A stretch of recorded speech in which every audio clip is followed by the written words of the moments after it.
Greetings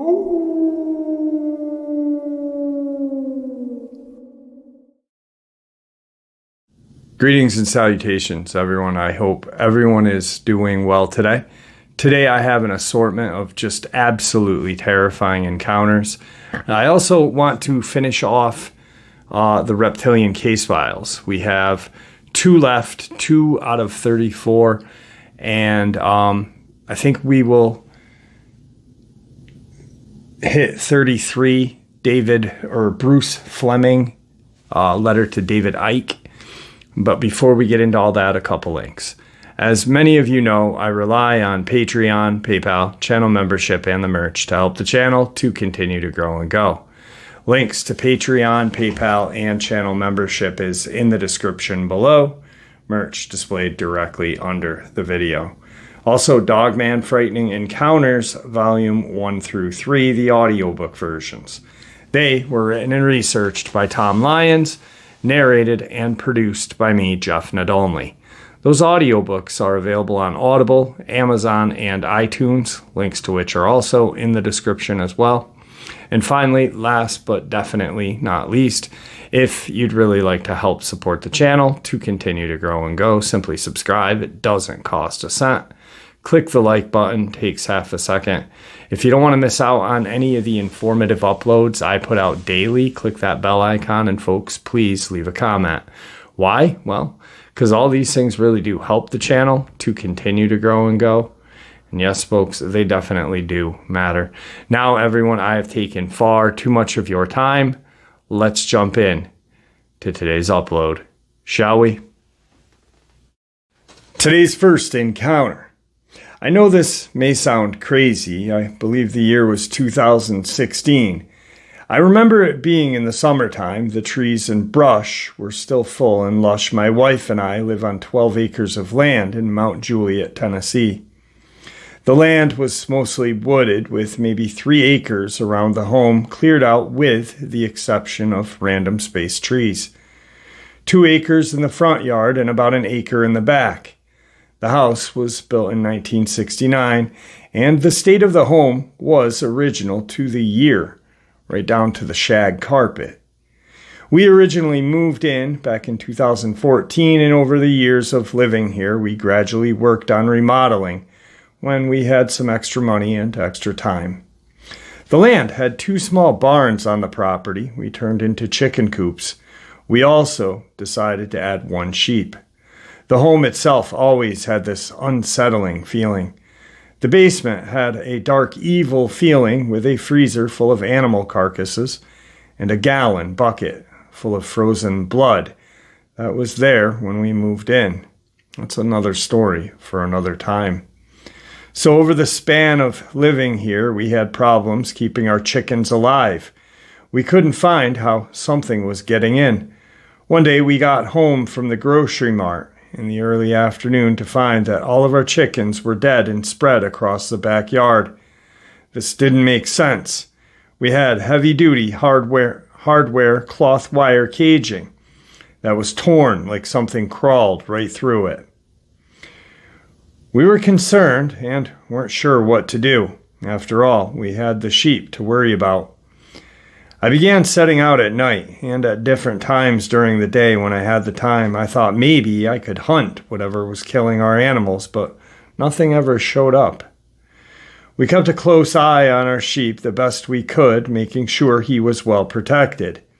That was until one random morning when we went out to feed him and found him out of his stable and lying there in the backyard not moving. We still don't know how he got out. He had no marks for the exception of what happened to him. The only thing that came to mind was a fear-induced heart attack. Like I said, it was summer. I had the windows open because our AC was not working very well on the 2nd floor, and I was trying to get a breeze through the house. My wife was at work. Meanwhile, I'm working on putting the laundry away in our upstairs bedroom, when I hear this deep growl and a slightly higher pitched growl sound with it. I couldn't tell what it was, so I stuck my head out the window to listen just a little better. I could hear coming from the woods on the right side a growl slowly getting louder, slowly getting closer to being in view. As the sound drew near, my heart began to sink. I felt dread and fear. I was scared. I wasn't sure why, though. That was until these things came into the clearing. There it was, a giant werewolf-like creature walking across my front yard on all fours. It had a giant canine head, a large humped back, a bushy tail, and its fur was thick on its chest and back and thinned out on its legs. Its joints bent like a human's as it walked, its back legs bent like our knees do, and its front legs bent like our elbows. As it was walking in the front yard, I was able to measure it up by it walking past a tree. It was at least 5 feet in height, standing on all fours to its shoulders, so I'd imagine this thing being 8 feet tall on its hind legs. The slightly higher pitched sound was coming from behind it. Following behind was an identical pup. I was in such shock I couldn't move, frozen in what I was witnessing. I didn't even think to take a photo of it. I guess at the moment I didn't want to miss anything. It carried on across the front yard and went deeper into our woods. I told my wife about it, and we never saw it again after that day. Also, we never went outside without protection after that. We ended up moving in 2018. Thanks for letting me share. Today's second experience was an experience I shared during the live stream Saturday. And just like all the other experiences I shared in Saturday night's live stream, this was absolutely terrifying as well. I live in Northern California in a smallish town just outside of Sacramento. This event happened in the winter of 2015. I don't remember the exact date. I just remember it was cold outside. Anyway, I was over at a friend's house who was throwing a small little kickback that day, and I was helping prepare. 2 of my other friends caught a ride on the way to the party, but they needed a ride back afterward, and I told them that I'd be the D&D designated driver tonight, and told them not to worry, as I would give them a ride home after the party ended. Fast forward toward the end of the night, it was maybe 1 in the morning. Let me just clarify that I was not tired, nor was I inebriated. We just got done partying and whatnot, so I was still very wide awake. My friends wanted to go home, so I went and started the car, and at the time had a girlfriend, so she was sitting in the front passenger seat. My 2 friends were sitting in the back, and we hit the road and started driving. I decided that I was going to take some back roads that led to the freeway. My friends lived a town away up a hill.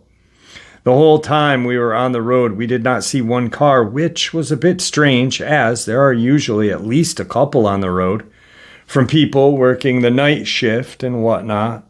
I didn't think too much of it. We reached a stoplight that leads down to the main street through my town that would take us to the freeway. On the road, there is an airport for small planes, and then there's a convenience store. Other than that, it's just trees and some houses here and there. I was driving down a relatively straight road, so I could see fairly long distance in front of me. As I came over this little hump in the road, I could see there was something in the middle of the road about a quarter of a mile away. The object was a pretty good size. From the distance, it looked like a gray tarp or a large plastic bag laying in the road. I just thought maybe someone had lost it while hauling something on their trailer, but there was room on the shoulder for me to go around, so I wasn't too worried. At this time, I was approaching the object, which was on my side of the car, and I was going maybe 20 miles an hour, just to be cautious as I passed it. I was about 15 to 20 feet away from this thing, about to pass. And this is when the most unexplainable thing happened. This thing that I thought was an inanimate object gets up. It got up quick. From what I could see, it was standing 8 to 9 feet in height. It then spread its wings, were at least 15 to 20 feet in wingspan. It flies right over the hood of my car. I'm talking 2 feet above, and I could see this thing clear as day. Its head then turns to me as it's about to fly out of my line of sight, and what I saw still haunts me to this day. This thing made direct eye contact with me, and its face is human-like. It had bright red eyes with some sort of weird beak for a mouth, almost like an owl, or I'm not sure. That's when my brain realized what was happening, and my first instinct was to slam on the brakes. We came to a halted stop, and I was looking through the rear window trying to find this thing. My girlfriend and both of my friends are in the back screaming, "Go, go, go." I hauled ass out of there. My girlfriend and both friends were yelling, "What was that?" And to this day, I still have no idea what we saw. I'm not sure if this would be considered a glitch, but what I saw did not belong. I asked my girlfriend and both friends what it looked like, and they described the exact thing I saw. We didn't sleep that night. Well, I didn't sleep many nights afterward. You don't have to believe this. Most people don't, but I just figured I'd share. Thanks. Really quick, it slipped my mind. I wanted to touch basis on that first encounter. Pardon me. It is the heat wave in upstate New York occurred a little early. It was supposed to start today, which would be Tuesday. I'm recording this Monday night. It's 11:45, and it is 83 degrees outside. My studio down here is 86. The one upstairs is close to 90 because there's no AC in there. And I'm not going to turn the AC on down here to make the noise that you guys would hear, but I need to take a sip real quick. The experience that occurred, the first experience, where they talked about moving into that home, and there was a kind of large chest freezer in their basement and a bucket of blood. Well, in that basement, they had, I guess it would be a raised ranch. So, and it was set on a hill. So like the front of the house was here, and the front of the basement would be underground. And then it went like this, but the back had sliding glass doors to where they could see into their backyard, that 1 acre of backyard that they had, and then woods. The first night that they had moved in and kind of were revamping things before, they did get rid of the carcasses and blood, like within the first couple of days there. He was going to discard the blood. He was going to put it out on the back kind of patio there through the sliding glass doors. And as he did, he witnessed these red eyes staring at him in the woods. He wasn't sure what it was at first. Before seeing these two dogmen, the larger one and then the pup, he thought that it was something paranormal, some kind of ghost, some sort of poltergeist because of the carcasses of the animals and this blood.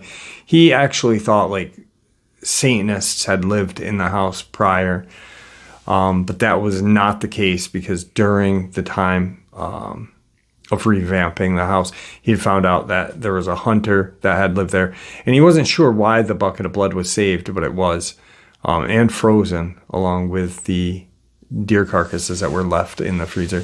But it was just strange because he looks out, he's getting ready to open the door with this bucket of blood that is frozen, and he was going to put it on that back little slab of concrete and wait for it to unthaw and dump it. And he just sees these bright red eyes staring at him, like dead on eye contact, from over an acre away, which is terrifying if you think like that creature was staring directly at him and nothing else. Just dead center eye contact. He said that he saw it blink and then it disappeared. He didn't go outside the rest of the night and did end up dumping the blood. He ended up digging a hole and discarding the carcasses and pouring the blood out in the back. But just a real creepy set of events, when you and your wife are buying a home. But anyway, I think that was just a, time to move. All right, let's get into today's third encounter. The woman, who is now in her 60s, requested to remain anonymous, not to reveal the Appalachian location where this incident occurred. She states, "I'd prefer not to say where this took place.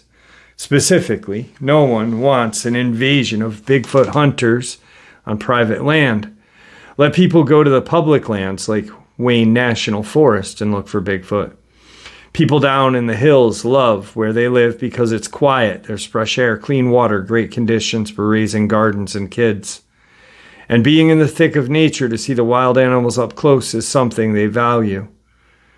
I'd rather that people work harder on gathering the mountain of eyewitness reports and experiences that's been hidden in the past decades in the state than to see them destroying nature." According to her, she wasn't the only one that experienced the encounters. She continues, "The creatures were witnessed and parted by my parents. People do need to know that these things happened. It still pains me greatly, but at least I can talk about it now in some part, though, without anyone knowing who I am. People are cruel." The woman also said that the incident happened too often to keep record of them, and that some of the neighbors had similar experiences, including some young boys fishing in a nearby river. These events were supposedly reported to the local police. She states that at one point, a huge Sasquatch came back to take her, and her dad shot it with a 12-gauge shotgun. The big one that had always come and taken me from my bedroom at night came this time during the day. Dad was 15 feet from it. The shot was hitting this thing, and every time it hit, he'd stomp real hard on the ground with one foot after another. My brothers and I ran up to my bedroom because the youngest said it was higher ground for better defense, and there were moreover in the farmer's drainage ditch across the road. They were huge, too. I mean, what do you do as a kid when you see something like that? Good thing my 3 brothers were there to help protect me. I yelled to them to leave or they would be hurt. They finally left. But there were days where they didn't leave our 3 acres. My brothers wanted to go check on the neighbors to see if they were okay, if they needed help. She claims that the Bigfoot were different sizes, male and female, and the biggest one was 14-foot male, with a head that was at least the size of a basketball. His hair was long and about the same texture as mine, as I recall. The hair on all of them was about the same shade of brown, like the color of decomposed wood layer in the forest. I could see skin around its eyes that was tanned, and where there was facial hair, it was more sparse, with glimpses of skin showing through the area. I couldn't make out a neck. Its chin was broad, and its teeth were about the size of the nail on my middle finger, but they were more flat, and he had a mouthful of them, meaning with a wide width of his bite was wide. His mouth was wide enough to show most of them. His eyes were dark, with some white around them, less so than a human. There were crow's feet. There were crow's feet at the outer edge of them. Its skin was weathered like anyone who spent much time outside, like a farmer. His shoulders were very broad, though I did not see its collarbone on one side, which looked thick compared to humans. He was muscular and heavily built, but in no way fat. There was an adult female and others who were almost as big as the female, but didn't seem to be young or old. I don't know if they were all related, but they seemed to be a close-knit group. So there was an adult male and female who seemed to be a couple, and the two others that seemed to have maturity and body mass suggest that we would consider them along the lines of a 30 to 40-year-old in human years. Other than that, I couldn't tell what age they were. The woman describes being taken captive. Many of my memories of these creatures were so traumatic that my mind hid them from me. I have no idea what else I experienced with these creatures in my childhood, yet you see these memories are still popping up to the surface. And I've got to tell you, it was not a pleasant thing to know you've been taken innumerable times by these creatures across many hills far from your home. I've had no idea what transpired while I was with them, but each time they took me, I was out all night long. She suffered in other ways as well. I was being used in a tug of war, and neither side was winning. Certain people at nearby churches were told what was going on, so they would take me aside and anoint me with oil and lay hands on me, praying aloud, and all I wanted to do was lie down and go to sleep from that circus. I was confined to the house for weeks, not being allowed to look out any windows. She states that most times her captivity was peaceful, but occasionally the creatures became violent. I was maybe 12 when I woke underground in a cave that was dripping water from the roots. I could see stretching below the ground. You cannot imagine the horror. I was screaming my lungs out, and after a while I ran out of force to make any sound, but the air kept coming out of me. I could see these creatures surrounding me as I lie there, unable to move on this great slab of rock. I wanted badly to scream some more, but I was just too tired to do it. When I relaxed, they all started smiling and laughing. I thought, okay, they'd have killed me and eaten me, but they didn't. Some of them are kind, but then again, I've seen cats play with mice for hours before killing and eating them. She says that she remembers everything vividly, and so does her family. These were clearly not childhood nightmares, as evidence of the incident that took place. At around the time I was 12 or 13, my mom asked me questions each time he, the big Bigfoot, came back to my window and took me. He took me with him many times, but after taking me, to get me to tell the big guy not to take me with him, and that they'd told me to tell him no, I wasn't going. And that did not seem to work. She pretty much gave up asking me anything, my mom. She did talk to Dad about how to stop this from happening, that she thought it was affecting my health and robbing us of our sleep. There was the certain that if they did the wrong thing, this creature would kill everyone in the house.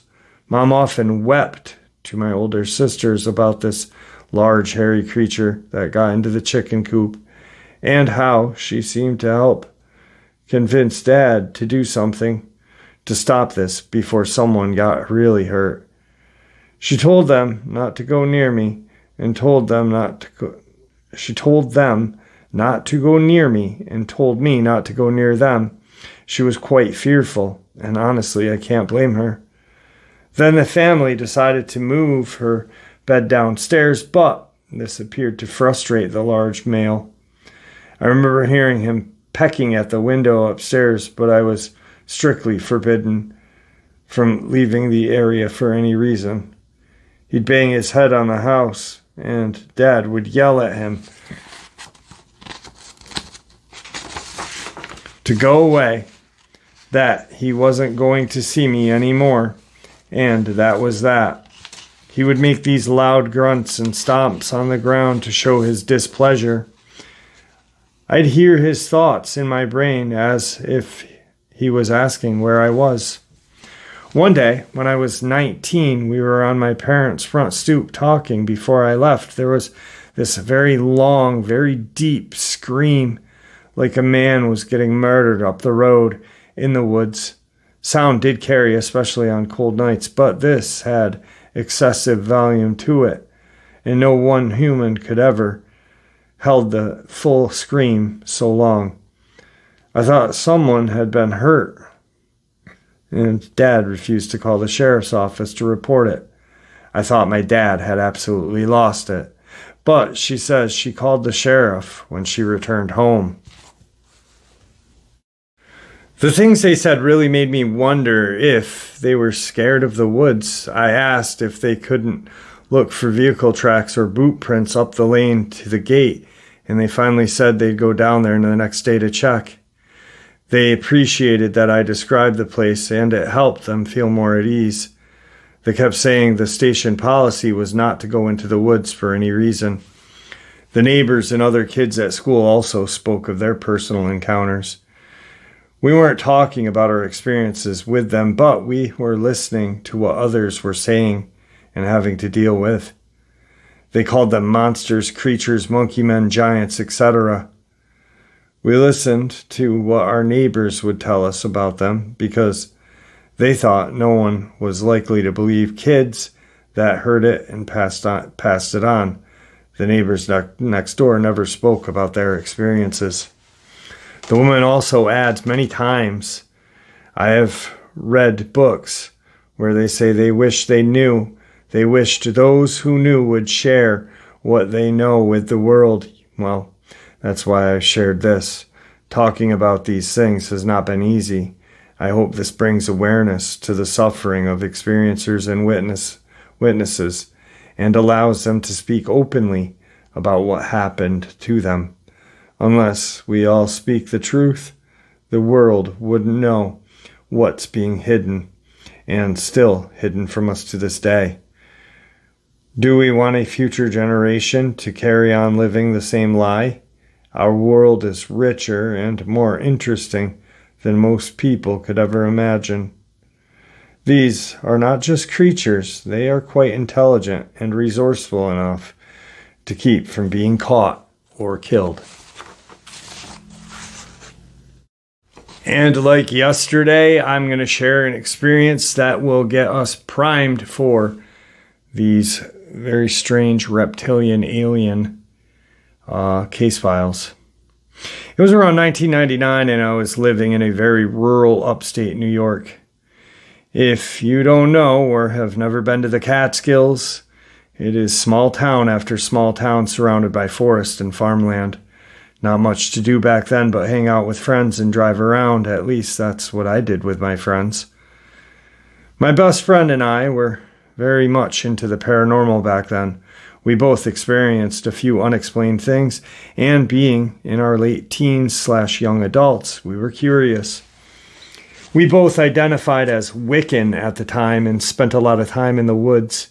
We would meditate and do earthly spells, have lunch, and camp out, so needless to say, we were not afraid of the woods, the dark, or being completely isolated in the middle of nowhere. One night, on one of our late winter drives to nowhere, because like I said, nothing else to do, we ended up on this road where we had never been before and pulled off to the side of where this old schoolhouse was. We parked the car and got out and looked into the windows to check it out to see what was inside. It appeared to be kept up as a historical site, as there were old desks inside and an old chalkboard, etc. It was very neat. But we did have a creepy feeling that you get at places where it seems to be the veil is thin. So of course we returned there several times afterward. We were just drawn to this place. A few times we went down during the day with some other girlfriends of ours. As we took a walk in the woods behind the schoolhouse, we all felt this very odd feeling.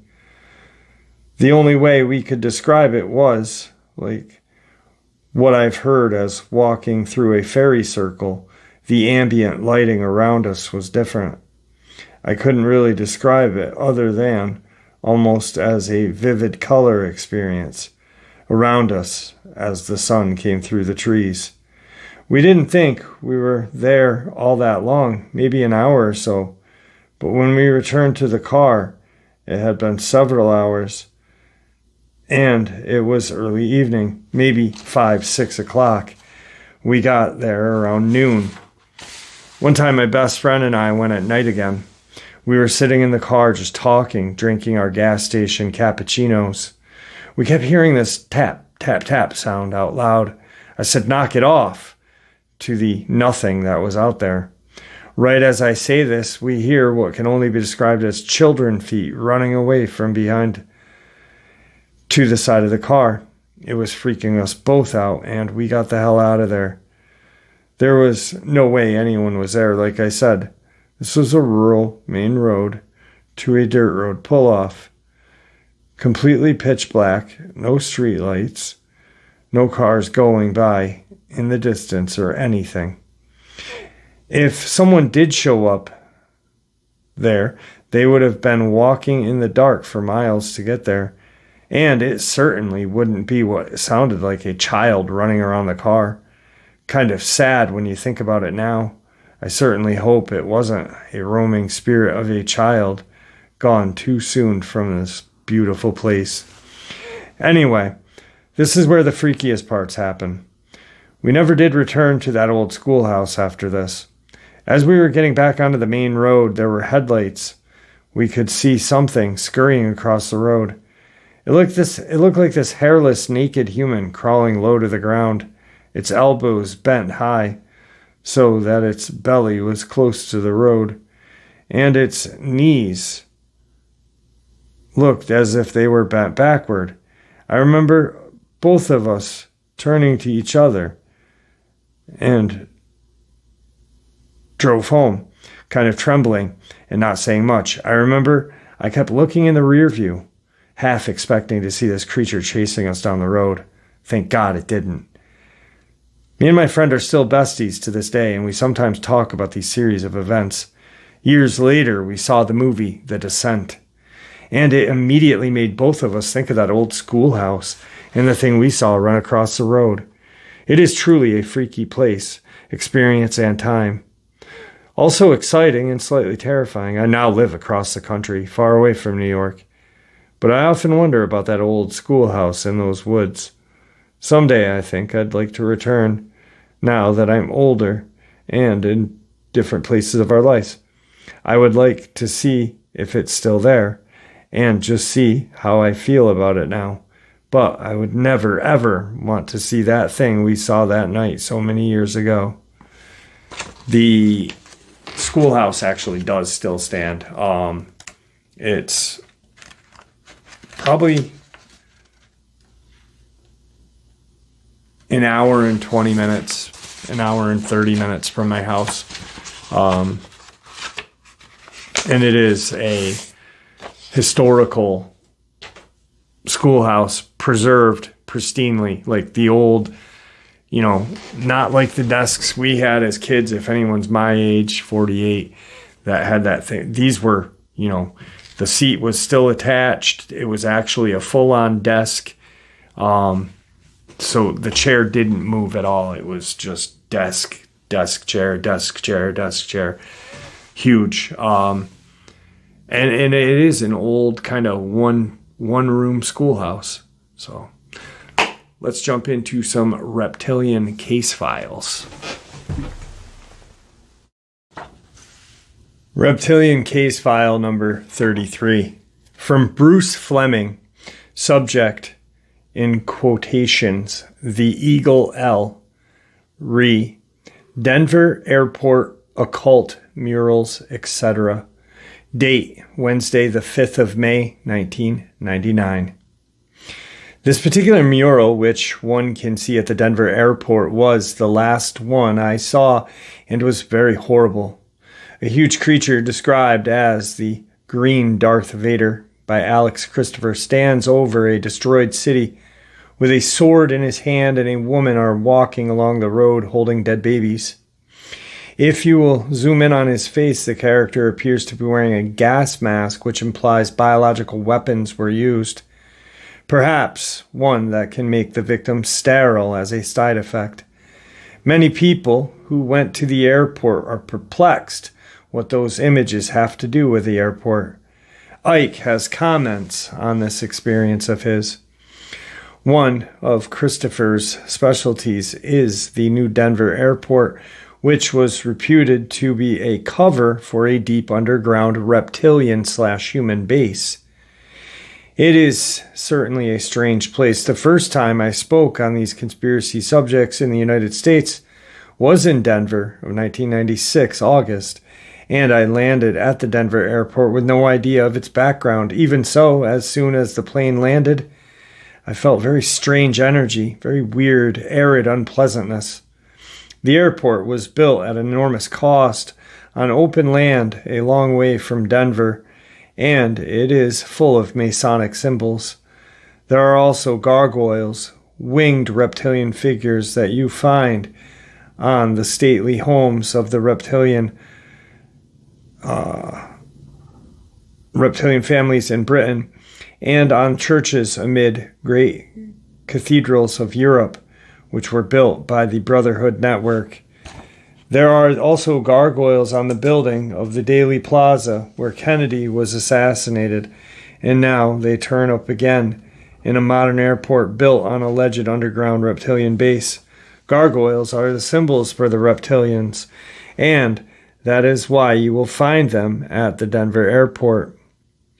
The capstone, or dedication stone at the airport, is marked with the classic compass symbol of the Freemasons, and it stands in part of the terminal called the Great Hall, another Freemasons term. On the wall is a grotesque mural full of malevolent symbolism, including 3 caskets with dead females in them, a Jewish girl, a Native American, and a black woman.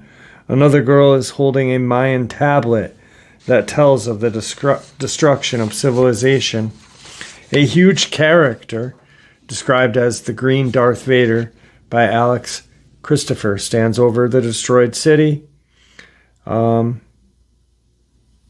a sword in his hand, and the women are walking along the road holding dead children. All the children of the world are depicted taking weapons from each country and handing them to a figure of a German boy with an iron fist and an anvil in his hand. Denver is apparently scheduled to be the headquarters of the western sector of the United States under the fascist global state called New World Order, which is planned beyond the 2000s. Atlanta is said to be the center of the eastern sector, and I remember thinking some years ago how the design of Denver and Atlanta airports were so similar. Now I know why. Colorado is a major center for the New World Order and the Queen of England at one point, under another name, has been buying upland there. As you will see later, the British royal family are massively involved in this, and so in the murder of Diana, the Princess of Wales, and David Icke's quote. Next email from Bruce Fleming. Subject: Littleton Massacre and Reptilian Satanism Connection, May 4th, 1999. Ike said that Denver, 16 kilometers from Littleton, Colorado, is a major satanic center. If it is true, it may explain a lot about the action of the 2 teenagers who shot 15 students due to extra malevolent influence. Ike published the book in February, 2 months before it happened. There may be something to do with it. Below is a mechanicalism, or rather a connection between reptilian, Satanism, and blood-drinking sacrifices, etc. Very interesting. Show this to your kids or potential Satanisms who think it's only a fad or a game, Ike wrote. Black magic rituals we know as Satanism are the modern expression of rural rituals and human sacrifice in ancient Babylon and the Brotherhood infiltrated societies of Sumerian, Hittite, Egyptian, Canaanite, and peoples, among many others, across the world. It has been a seamless procession through history of the same rituals to the same deities, and this remains a fundamental importance to the initiates of the Brotherhood today. My use of the term Satanism has nothing to do with the Christian version of Satan. I use it only to describe the system of ritual sacrifice and torture which, staggering as it may seem to most people, is commonplace all over the world today. Satanism is just another name for the worship of a highly destructive negative force which has been given endless names over the centuries. Nimrod, Baal, Moloch, Set, the devil, Lucifer, there is no end. Satanism perverts everything positive in that same way that the Nazis took a positive symbol, the swastika, and turned it around to symbolize the negative. This is why the Satanists invert the pentagram and why they use black to symbolize the darkness, hence their black mass. But they also reverse the symbolism of white, and that is very powerful negative color to them. Satanic networks under the names of various deities were created by Babylonian Brotherhood to serve their needs. We have seen that the accounts of the Watchers and their offspring, the Nephilim, include references to their blood-drinking activities. The Brotherhood know that blood contains the life force. Drinking menstruation blood has always been a feature of the reptilian bloodlines because they need blood to live in this dimension. It is also known as the star fire, the female lunar essence. The female cycle is governed by the cycles of the moon, and the blood contains that energy. Its ingredients are supposed to ensure a long life. In India, and it is called soma, and in Greece, ambrosia. This is said to be the nectar of the gods, and it was the reptilian gods who are genetic blood drinkers. The Holy Grail chalice or cup is also a symbolism of the womb, and drinking this blood, as well as being a symbol of the reptilian royal bloodline itself. The blood was provided for the elite by the elite of the reptilian royal line by virgin priestesses, and this is the origin of the term scarlet woman, or to the Greeks, sacred woman. The Greek word for this is Eriduli, has eventually translated into English as harlot and into German as Hurs, origin of the word whore. The word ritual derives from the practice ritu, readiness, and so do the words right and red. The blood is one reason why the color red is so important to Satanisms, and is another reason for the constant use of the color gold by the bloodlines. Gold is called the metal of the gods, but to the Anunnaki and the Sumerian tablets, the female blood was the gold of the gods. Phil Schneider, a builder of the United States underground bases such as Dulce, told the writer and researcher Alex Christopher that when children reached the point where they could not work anymore in the slave conditions underground, they were consumed by the reptilians. They prefer young children because they are not contaminated like adults. Hard to accept, isn't it? I'm sure your mind is screaming nonsense at you, because who wants to face the truth like this? But unless we do, how is it ever going to be stopped? These rituals generally take place at night because that is when the magnetic field is more stable. During the day, the electrical charged particles of the solar wind cause turbulence in the field and make interdimensional connection more difficult. It is more stable during total eclipse, and this is when the native people held their most important ceremonies, to contacts, and manifest in other dimensions and other dimensional entities. The tribe shaman know this. Satanic rituals and human sacrifice, especially children, are performed on a vast scale and involve some of the most famous politicians, business people, media owners, and entertainers on the planet. Of course they do. It would be amazing if they did not, given their background. These rituals and human sacrifice have always been the foundation of the brotherhood/religion since ancient times, and the brotherhood manipulates its satanic and initiates and gophers into positions, political, economic, business, military, medical, media, and into influential positions of the world entertainment. Whoa, shit. That makes a lot of sense if you think about that.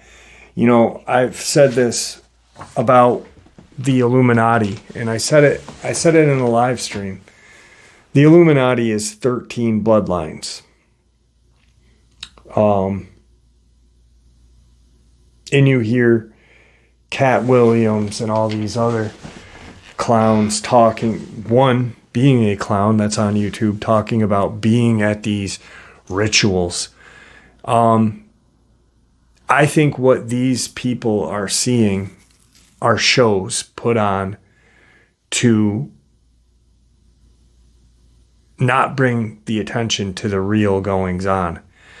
I find it funny how people, you know, when Jay-Z or Beyonce make this symbol, they're like, they're in the Illuminati. Do you really honestly believe the 13 families of the Illuminati would allow Jay-Z, Beyonce, some other actors, Tom Cruise? No, Tom Cruise is a Scientologist, so he's already messed up. But, you know, it humors me because, you know, as wealthy as Jay-Z and Beyonce are, people are that ignorant to really believe that, you know, these 13 families, all of reptilian blood, by the way, would allow Jay-Z and Beyonce into their club. No. It's like, here, we're going to be over here doing our thing. Yeah, you're rich. But we are the founding fathers and mothers of this organization. You are going to be, you know, the face of it over here. The not real things that are going on. Well, we do what we want, control the government, control the media, control Hollywood, and we're going to eat the children.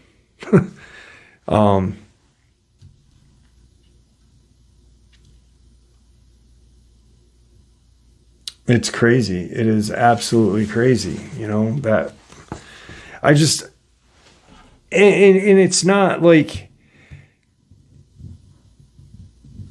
it actually, the reptilians have infiltrated social media and have for a very long time, because that's how they got the world to believe that, you know, these people are in the Illuminati, you know, because of social media. And it's not these harebrained kids that look like they have Tourette's doing dances that are the cause of it. It is moles. It is people that have been placed in these positions being influencers to control the narrative. Influencers. Right there makes, why do we call these people influencers? What are they influencing us to do? To actually make it easier for our children to be taken to these deep underground military bases? To have young women taken to deep underground military bases? Is that what's going on? I really think so. 100%.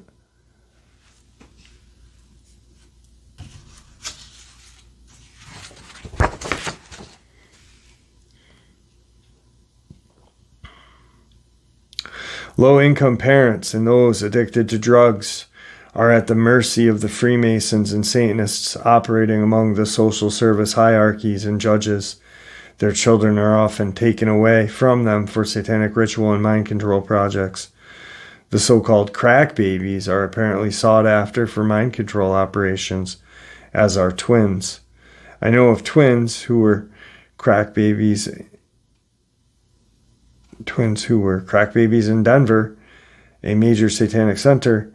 They were first taken from their parents and given to foster parents. Later, they were taken from the foster parents by Denver Social Services after the husband was murdered in a very strange circumstance, and they were given to a single woman who had turned up out of nowhere after the murder and offered to be a nanny to these children. The satanic ring centered in Denver connects into Boulder. And this was where the child beauty queen JonBenet Ramsey was found murdered in her parents' home. Mysteries and unexplained circumstances of 96. The American coroner, Dr. Cyril Wetch, says the evidence proves that her death happened during an abuse. John and Patsy JonBenet was murdered on Christmas Eve, and Joseph Mengele created a sacrificial ritual for the date called the last bulb of the Christmas tree. Mengele pseudonym Greenbaum means green tree and relates to the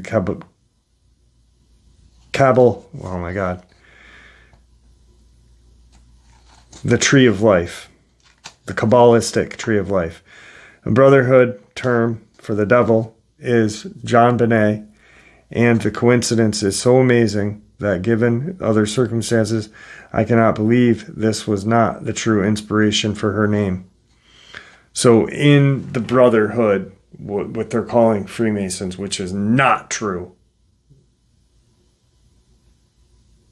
100%, it is not true.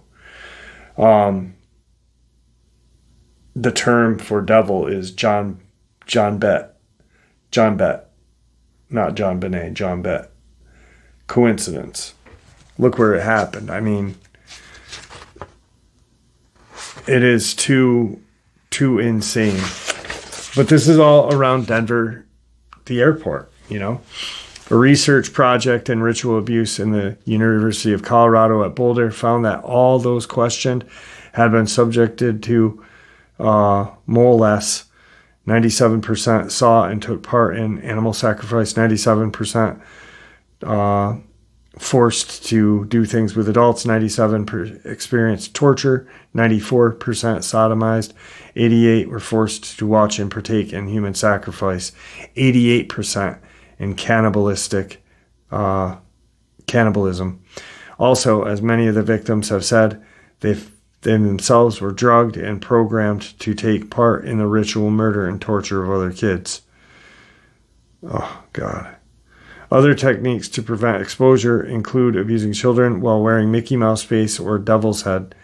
When little children say they were abused by Mickey Mouse or the devil, it makes them less likely to be believed. One woman contacted me and said that her father had abused her while wearing a devil's head, and it was a long time before she realized that her father was responsible. All right, so it all makes sense if you really honestly think about what these reptilians are, what they stand for. They either came from outer space or interdimensional. They then tricked humanity to believe, or early humans were tricked and told that these reptilian creatures were gods.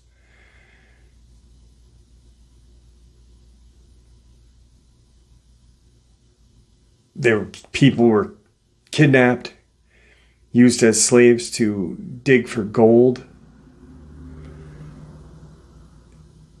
used for genetic manipulation and creation. It's sick. And it's all connected. It's all connected. You know, why, here.